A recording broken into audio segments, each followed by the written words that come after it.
Hello and welcome to the first of 7 Cultivators Community Blitz events. This is a series of events that is centered around the concept of community. No matter what type of community it is, we can learn from the concept of other communities, what they do to make workplace communities, our workplace communities better, whether we're community managers or members. I am your host for this event. My name is Jeff Montague, and I'm the community manager for the Cultivators community. And that's a community where change makers, culture champions, people who challenge the status quo come together to bring their ideas to life and to help each other bring their ideas to life. For example, last month we had an idea workshop, and more than 8 fresh ideas emerged or were uncovered by our cultivators, some of whom will be pitching their ideas at our upcoming Change-a-thon 3 event, which will be happening in July. That's a pretty cool event where it's a hackathon style event. Anthony, you're going to be one of those people pitching his idea. Now, today's event, I will tell you, is brought to you by Unbury.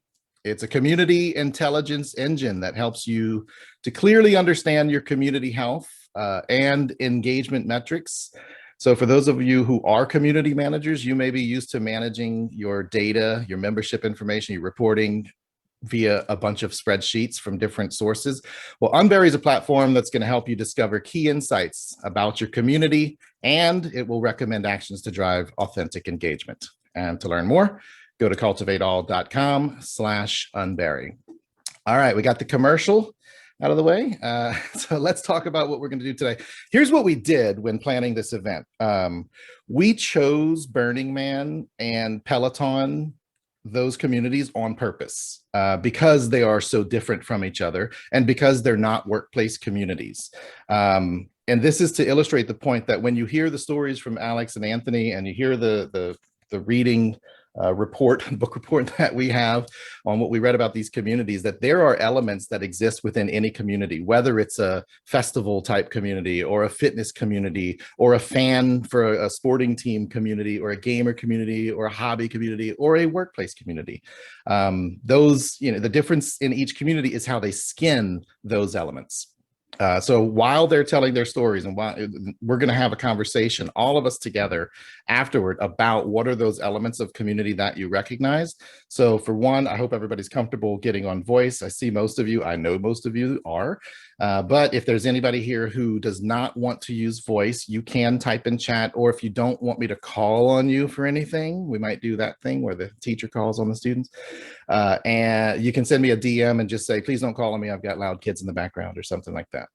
But some of the elements that we'll be looking for, which will also be elements in our future community Blitz events, are maybe how and where community members congregate. Each community has to have, or would have, maybe rewards or incentive recognition appreciation components. There's leadership opportunities in most thriving communities for the members to kind of elevate themselves into a leadership role. Content creation, every community, whether it's the community manager or the community members, would be, a good community has a lot of good content, right? There's connection opportunities in every community, and then there's events that bring people together within the community. So we are going to get started with Anthony Jacob. Anthony attended a Burning Man event in Africa, and he's going to share his kind of experience as a first-time burner, I believe is what they call them. Is that right, Anthony? So if you would, I'm going to give you 10 minutes. So it's 9:08. So we'll buzz the clock at 10 minutes if you don't finish before then. Give us a bit of that story about how you got to Burning Man and what the experience was like when you were there. And for everybody else, kind of listen along, and maybe we'll kind of see if we can identify those elements of community. Yeah, sure. Hi, everyone. Anthony calling in from Montreal. So like Jeff mentioned, I've been to a regional event of Burning Man in South Africa. So what most people don't know is Burning Man has like over 50 regional events across the world that are trying to spread that same community. I'll see if I can just share my screen quickly to show you. Okay, I can't do that. Never mind. But basically, I went to a regional event in South Africa 2 years ago, and I would say it was probably one of the best experiences of my life. It was basically 6 hours away from the closest city in the middle of the desert. It's a no trace event, so it's not like your regular festivals where you purchase a ticket, you can go and buy food and you can buy drinks. Like, you have to take everything with you, from food, water, your own shelter. You have to take it with you, and for safety reasons, each person has to have 5 liters of water per person per day. Otherwise, you can't get in because you're in the middle of the desert and you can't actually buy water.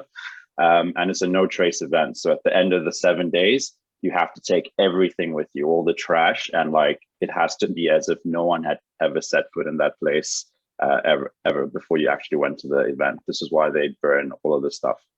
And the main thing that stuck out for me was the freedom of expression and the community behind it. It's very different to what we see in the real world, which is why people are part of the community. So they have a gifting community. What that means is, since money doesn't work and you can't really buy anything, people have this mentality of give first. So a lot of people will make small little gifts to give other people in the community as a token of appreciation. One of my fondest memories was, there was someone that was walking around with a Polaroid camera, and he would come and take a picture of you and your crew in your crazy costumes, and he'll give you that Polaroid shot for you to take home as a memory. And that was my best memory. And then my specific camp, what we decided to do was to do a wine tasting. So what we did is, about 25 people in my camp. On one specific day, all the men decided to dress up in like fancy 70s suits, the girls in cocktail dresses. We took up a table and went to the outskirts of the desert around sunset. That's the picture right there. Each of us had a 5-liter box wine, and people would come and have a wine tasting from us. And we would just tell a story, like a random story, like, oh, this white wine is from the vineyards of like South Africa and Cape Town, blah, blah, blah. Just because you can do whatever you want. There's no judgment. You can dress how you want. You can be anyone you want. No one will ever know. And that for me was like the best part of the community. And I do remember on the way home, so we decided to take a shuttle on the way home, because we felt like we'd be too tired after 7 days to drive safely. And I remember, like 3 hours later, we stopped at a gas station to get some fuel.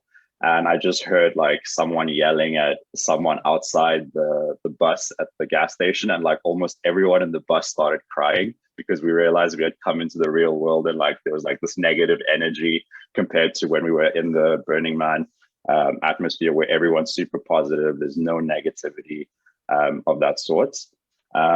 What else? I would say another thing that I really liked was that you met people from all walks of life. So there's people from all over the world, and from people within South Africa from all different backgrounds are there, and people you would never interact with in the real world. So I mean, if anyone's been in Burning Man, I'd love to hear any points that you may have.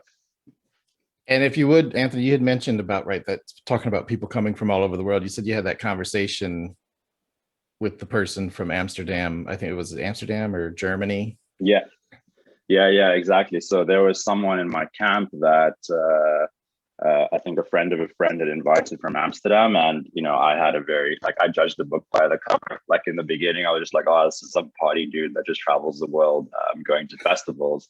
And then towards the end, we had a heart-to-heart conversation. And this guy was actually, a plastic surgeon, very, like, he was a doctor, plastic surgeon. It was just, Burning Man was his outlet to get away from work and stress and just, be himself.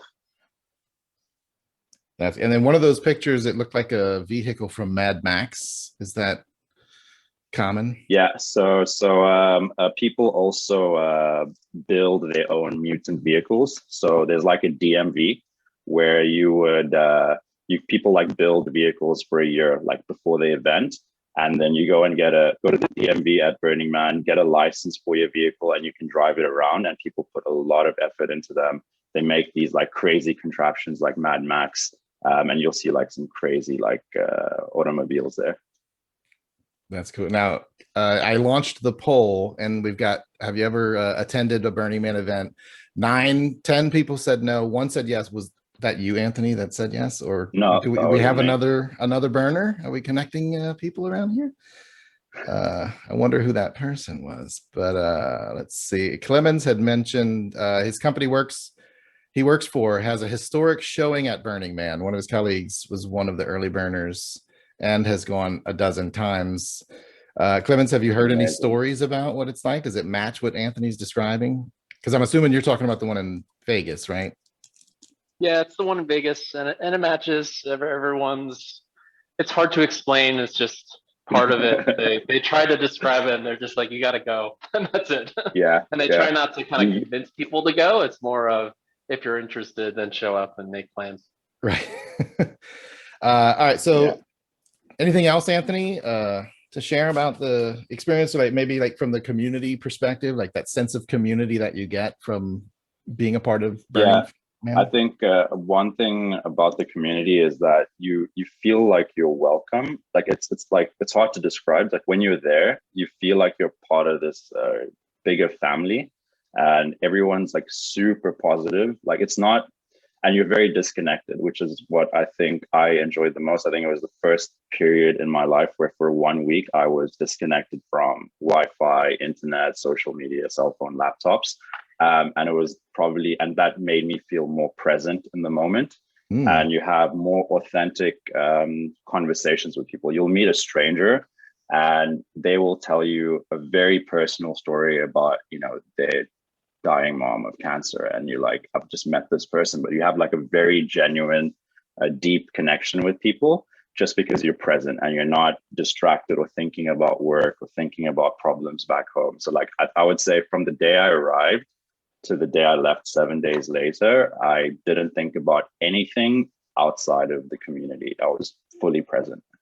Wow. And then there's ways to stay connected, right? Online afterward. Yeah, there's like little Facebook groups of different communities all around the world. They stay connected. Like as soon as the burn's over, they start planning for the next burn. So people start planning the camps, if they're going to build a vehicle. Some people build, like artists build wooden structures that they're going to burn. They would start working on it a year before. So that's how you stay a part of the community, like after the actual burn is over. Wow. All right, I'm going to open it up to everybody else here. If anybody has any questions that you want to ask about it, or if anybody wants to talk about, like, did you hear anything that, I think Tamali's question in chat here, one thing is, what elements of community do we recognize? And then I think that next level is that we could also take action on within our workplace communities. Whether you, and again, if you're not the community manager at your workplace community, and I know most of you are not, as the community member, you actually have more of an opportunity to build your workplace community than the community manager does, because that is what a community is. It's where the people, connect with each other and help build that community themselves. The manager just creates the environment for that. So yeah, anybody have any thoughts, initial thoughts on the Burning Man experience?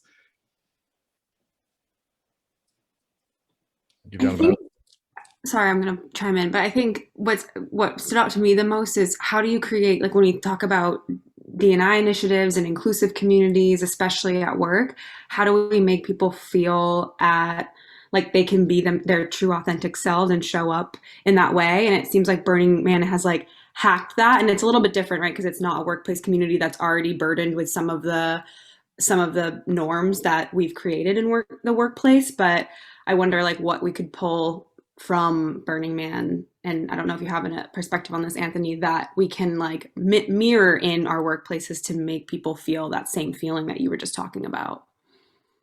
Yeah, like someone just actually commented, I think Christopher said, removing tech during a building of team events. I think something like that, because I've also noticed in team meetings, when we were in person, we would still take our laptop. I worked in a startup, so we would all take our MacBooks into the meeting room.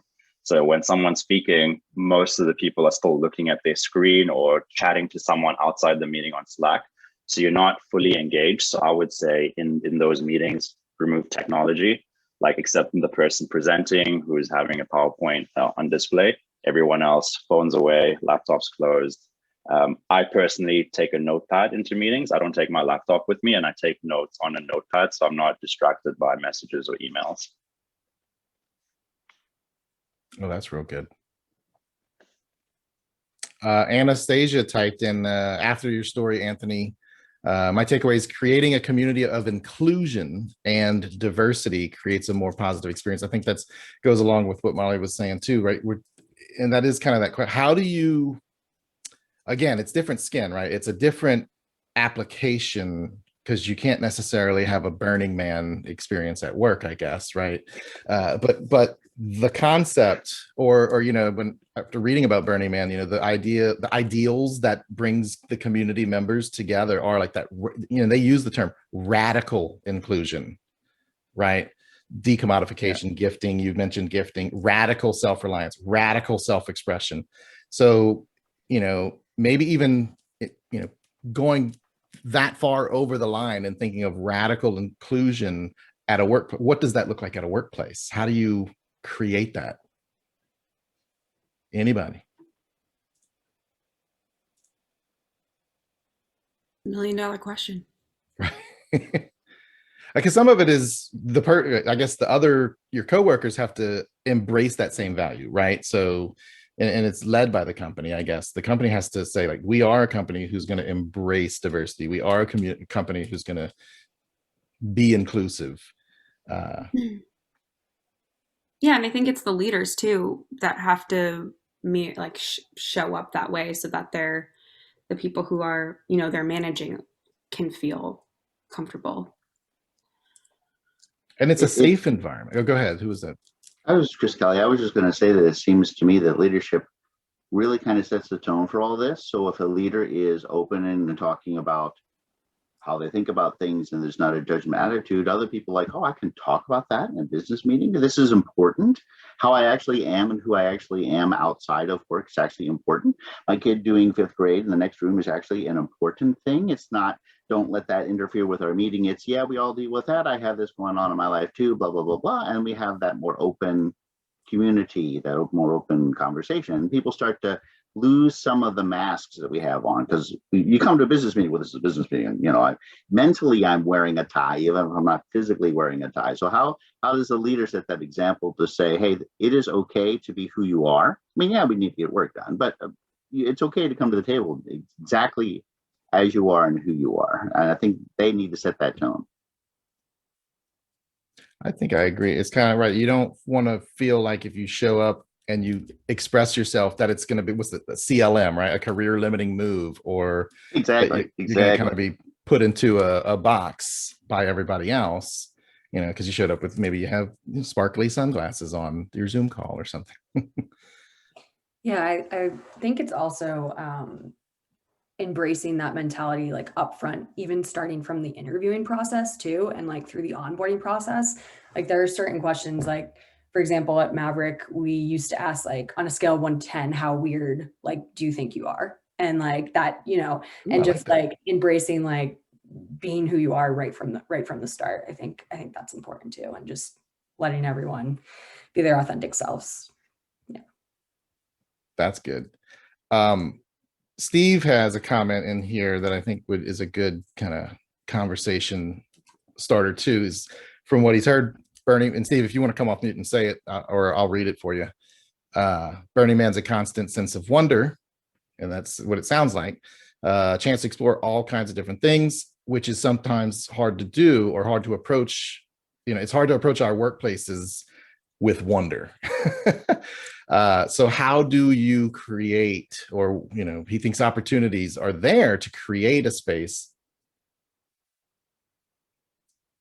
for your, I guess, for your employees or for your coworkers to approach it with a sense of wonder. And I mean, to me, like, what that makes me think is, again, at Cultivate, you know, when, you know, I meet with Steve or Molly and we're talking about the community, that sense of wonder for us, it feels like comes in that creative self-expression. Molly and I talked about that last week, that, you know, I feel safe, I feel empowered to like say, hey, what if we did this? What if we tried that? And it's not, you know, they're always coming from a place of yes, you know, they're always, and not just yes, but an enthusiastic yes, like, oh, that's really cool, let's try it, you know. And everybody talks about that fear of failure, or failure's okay, but a lot of companies maybe don't walk that walk, but here, yeah, it's like, try it. If it doesn't work, that doesn't mean you failed. It means you learned. Purple hair doesn't make someone, Anastasia says. Yeah, I'm actually curious about Anastasia's comment, if she wouldn't mind expanding, or even just we can chat about it, but balancing the corporate self with one's genuine self, because I find myself in that battle a lot as well. Like, when do you show up more like professional, I guess, and then marry that with your more genuine self, especially if your genuine self is like weird or quirky or kind of like funny, and you can just like sort of, those lines can get a little bit blurry sometimes, I think. Hey, I can't remember what your name is now. Molly. You got it. It took me a minute. So this is Anastasia, and I apologize for not chiming in. They're doing construction in our house and we have dogs, so every now and then I might come in and out. I think a big part of it is that my genuine self is 100% off the wall weird. My professional self is I am a organized doer. I'm a dreamer and a doer. I like to bring things from inception to implementation. The problem is that my weird self, my quirky, odd self, is the one who dreams outside of the box. And in the corporate world, that can sometimes be a downfall. So what I've learned to do is kind of slow my roll a little bit and not bring all of the ideas to the table, but kind of touch point on them, bring that genuine part of me that thinks outside the box to the table, and then kind of scale back a little bit before I go, haul in. I don't know if that works for you, but I know that for me, it's been really a way to kind of open up the eyes of some people that are in my organization that maybe weren't as willing to take that next step towards growth because it was uncomfortable. Yeah, thank you so much. That's awesome. And purple hair does not make the person. It doesn't make them professional or unprofessional. It's really just a person. I know at the American Cancer Society, purple it makes a great person, because that's the color of Relay for Life. And a lot of the Relay volunteers will have purple tutus and purple hair and purple rooms. So the color purple is very good. All right. So go ahead, Molly. All right, real quick. So I think Steve said something about Kartik's question, which I think was just asking about why the event's called Burning Man. Don't know if you or Anthony want to do that. Yeah. So basically, they build these wooden sculptures that are set on fire like every night, which is the burning experience. And on one of the nights, I think it's the last night of the event, there's a big wooden sculpture of a man that they set on fire, and it's like huge. That's basically why it's called Burning Man. But there's like different sculptures that are burned throughout the course of the night. All right. So really quickly, there's some other little things that I wanted to bring up before we move on to Peloton. So I did read in preparation for this, there was a case study on Burning Man, and the other fascinating thing about Burning Man, besides the actual attending, the event experience, is how the Burning Man community evolved from a festival, right? So way back, the very first Burning Man was just an event. And as the event grew in popularity, almost unintentionally, a community started to emerge. And some of those early elements were, even around the community evolved around the production of the event. So it was still focused on event, but it did take a community of people, because Anthony, kind of like you pointed out too, like there's not necessarily like an organization that puts the event on. Like they might give you the infrastructure, but the attendees are the ones, the community is actually the ones who create the event experience.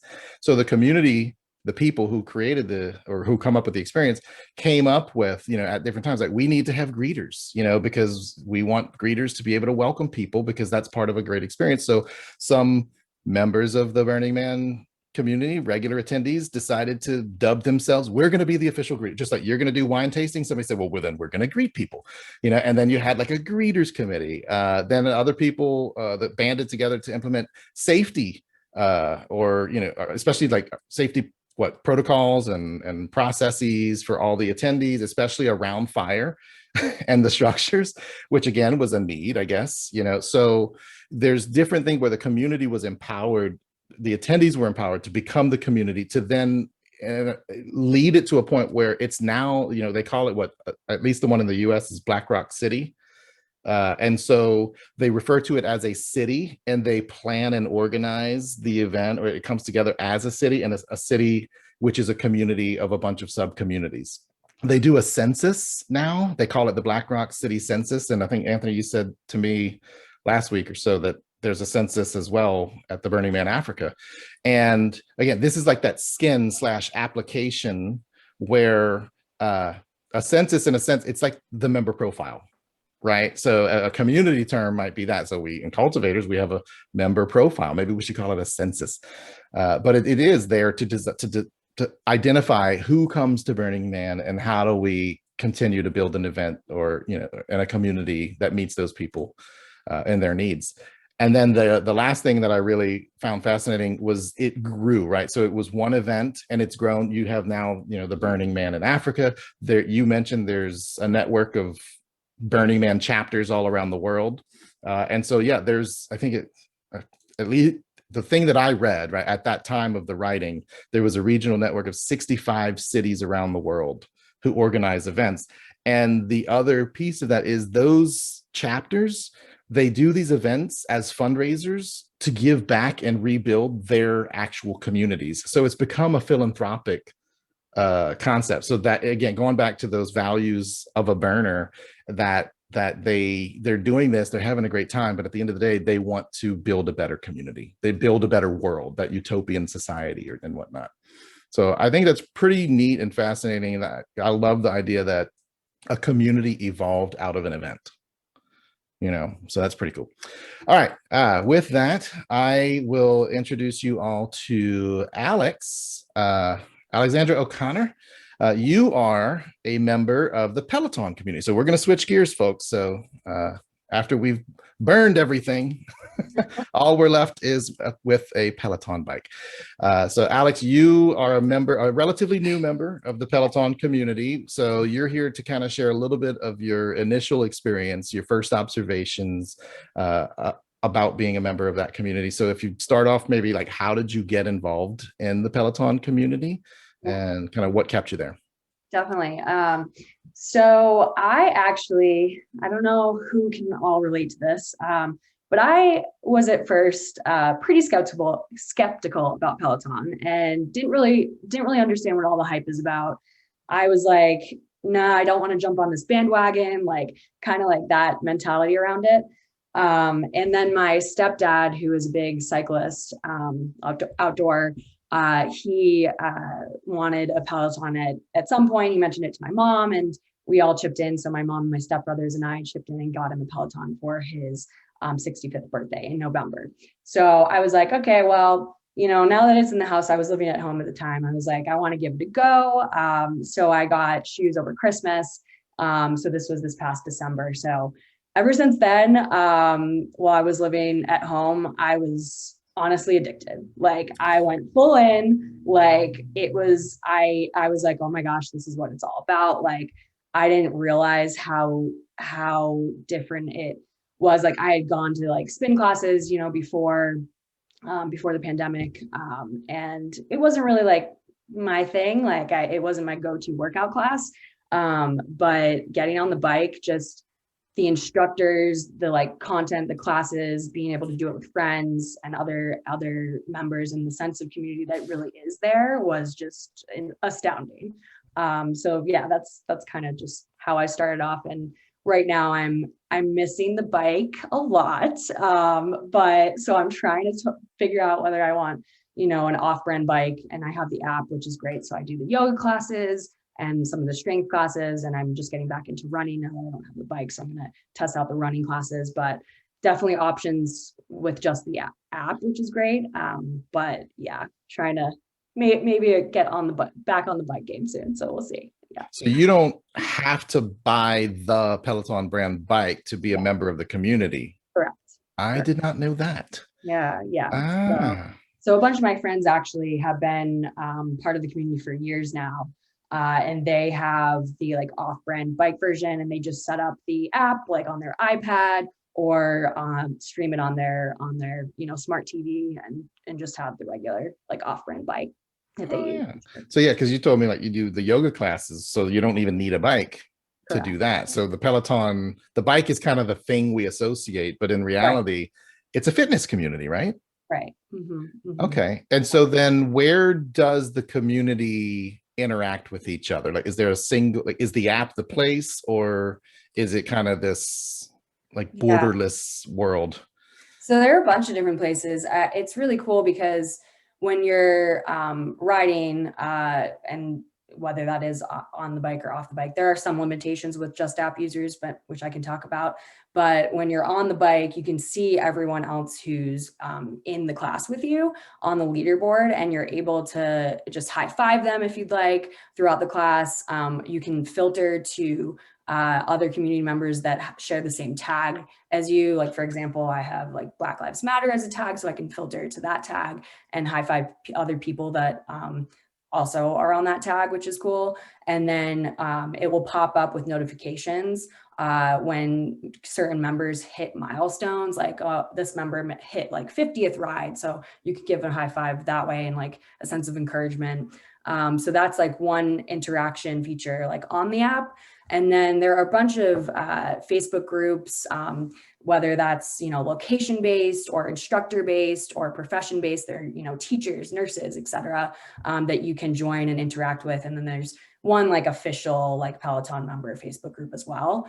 And then another huge part of the community is the instructors themselves. And, they in themselves are these influencers, and they have thousands and thousands of followers within the Peloton community. And so, a bunch of my friends and I follow our favorite instructors, and like one of them is, I don't know, we'll do a poll eventually, but I don't know who's familiar with any of the instructors, but Cody Rigsby is one of my favorites. And he posts a lot on like his stories. And there was one point where he actually was like off and not doing any classes for like, a long period of time. And my friends and I were like, oh my gosh, like what happened? Like blah, blah, blah. And we went to, Instagram and saw on stories that he actually got COVID and was, out and recovering. And luckily he's okay. But that's like, it was nice to get that update, like, and connect with him that way instead, so.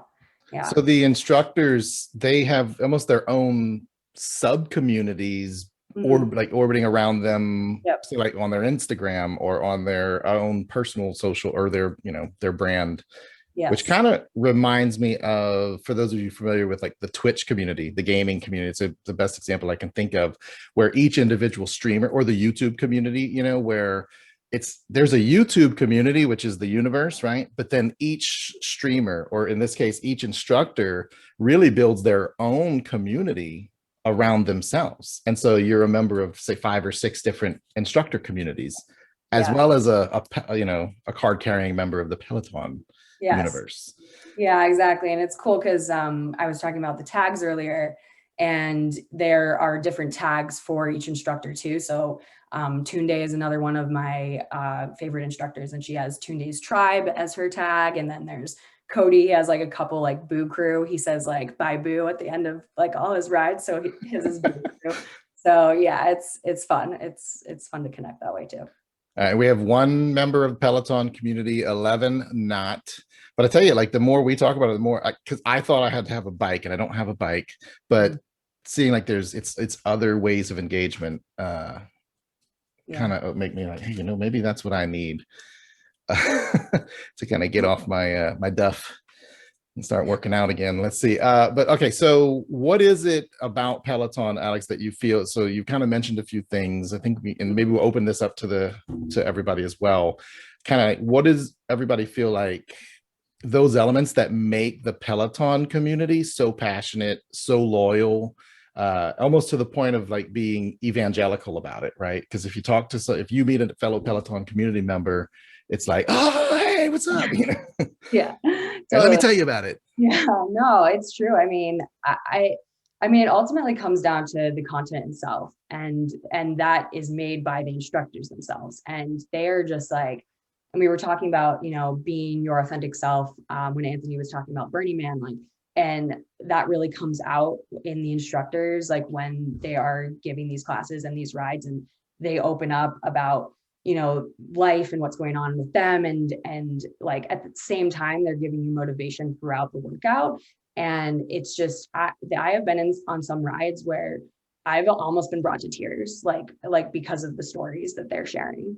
And it's like you're there with them, and it's like it's just, like I said, like really raw. And like that's, I think, what resonates with a lot of people that are a part of the Peloton community.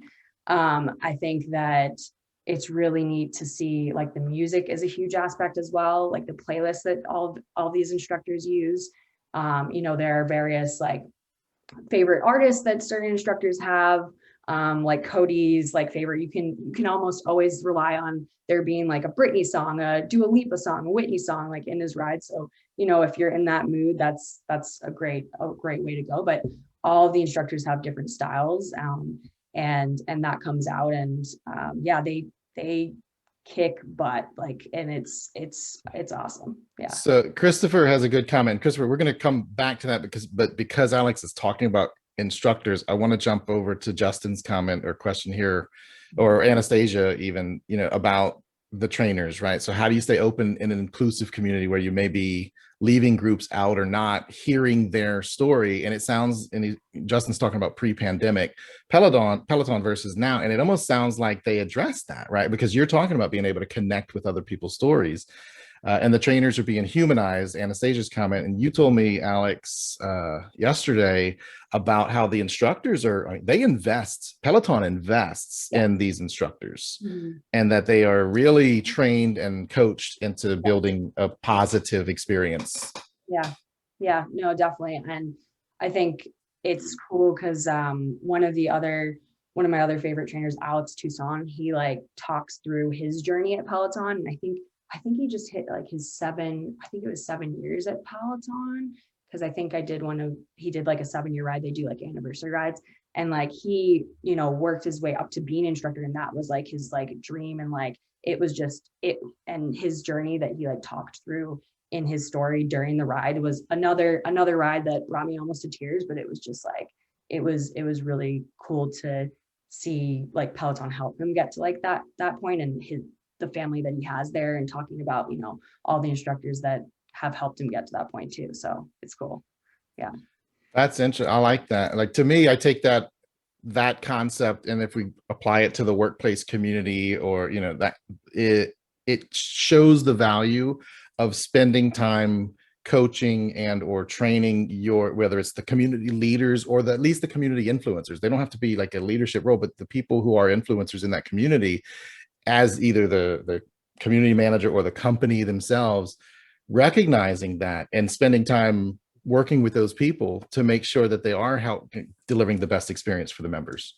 Yeah. And Josh, I just saw your comment about vulnerability, and I think that's a huge piece. And it's like I said, like being open and honest with everyone. And there are some instructors, don't get me wrong, that I don't really gravitate towards the instructors that are more not as like open, because there are definitely some that have their own like vibe and all different styles, like I said. But yeah, I think that's a huge important part for me personally, and a lot of others, I'm sure. So yeah. I'm gonna go up to Krista, and everybody feel free to come off of mute if you want to just talk. We are kind of in the open discussion point, but until I hear somebody, I'll just keep reading your comments. And Christopher Kelly did say, it sounds like patterns and quote secret handshakes are part of inclusion in the community. And how do you make those traditions more open and less exclusive? And I'm gonna pull that into the workplace lens, right? So, you know, because in Peloton, it's one thing, like you have the handshakes and the high fives that happen within the class or within your friends groups and whatnot. And you probably can do it with strangers, I imagine. Like you said, you go to a hashtag.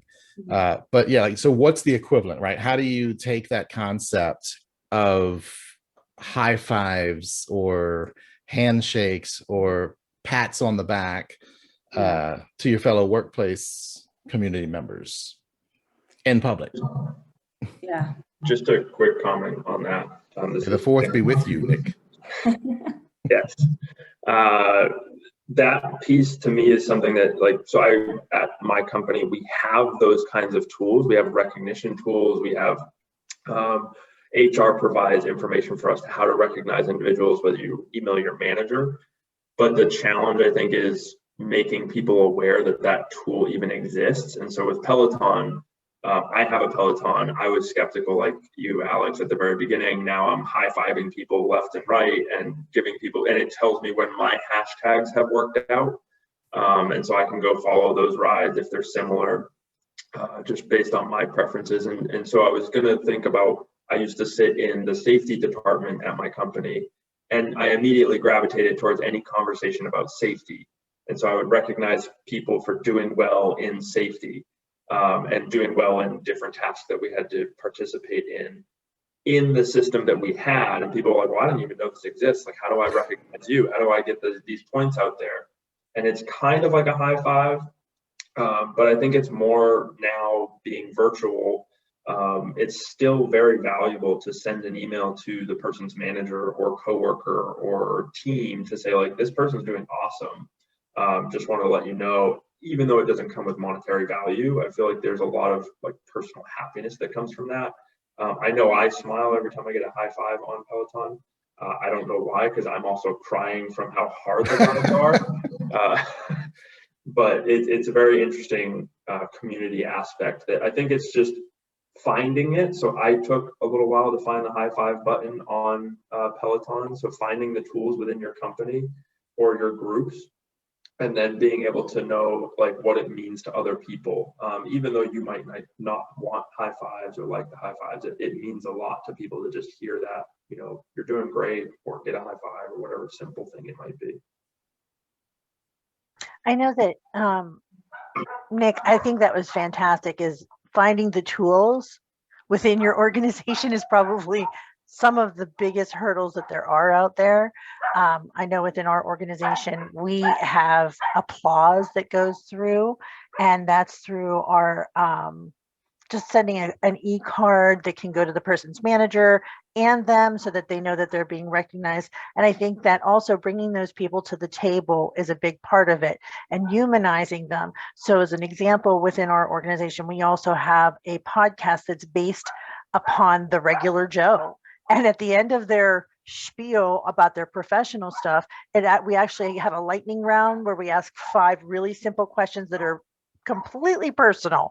And we want them to respond because it helps to humanize people you may not realize are just humans. Like, they might have a tie and a 3-piece suit on, but it's really important that they are just another person. I like that's, you know, with Molly's comment, while listening to that and reading Molly's comment about, you know, Lululemon empowering middle managers to create inclusive spaces, especially when the top level management may have created a situation. And I think even not necessarily even with the company, but like you're talking about the community itself, like within a community, I think of my own self as like a community manager, like the community. And we're going to have actually an event in a couple of weeks about content creation, right? And so the community manager creates content, or within a company, people, you know, certain people are in a position where their job is to create content. But how do you empower community members or other employees to also then create their own content, share their stories? Because I agree, Molly, the middle managers, the people who are closest to the, call it the ground, the field, the whatever, right? The people who actually make the company work, those people have a lot more of an impact on the morale, on the belief in the culture, the personality of the organization, you know, like, because if you listen to the executive who may not, who, you know, shows up once a year on a video, or you talk to your manager who you see every day. So I think that's builds community as well. Checking through the comment, Molly, if you're reading the comments too, if you see any that maybe we pull out other, because they're scrolling fast, but I also wanted to. The chat is blowing up. I know, right? Christopher Kelly has a lot of great comments too, just about at times middle managers are the ones slowing down much of positive cultural transformation just because they are being held accountable for productivity standards and certain results, which makes a lot of sense. But yeah, giving them the importance of giving them the space and freedom to focus on morale and culture is really important.